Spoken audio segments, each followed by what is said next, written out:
Hey everyone, welcome back to the channel. In today's video, I will show you exactly how to mod ready or not safely in 2025.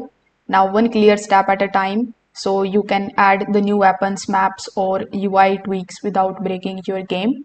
So, first of all, before making any changes in your game, you first have to basically take a backup of your game files. So you just have to copy your ready or not game folder and save the copy somewhere safe. So this lets you restore the game if a mod causes any kind of problem. Now, in the second method, you just have to use some of the trusted sources. So only download the mods from the well-known community hubs or the official mod pages. You can also check the comments and ratings to make sure that the people trust the mod and it's been updated recently. Then the mode manager is going to help you install and enable or disable it cleanly. If you use one, you can add the game to the manager and let it handle the file placement and load order.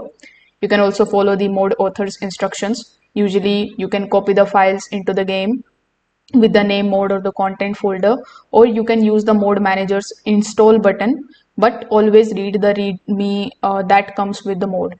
Now if you use multiple modes, you just have to make sure that you don't overwrite the same files. So you can adjust the load order in your mode manager or follow the mode notes so that one doesn't break another.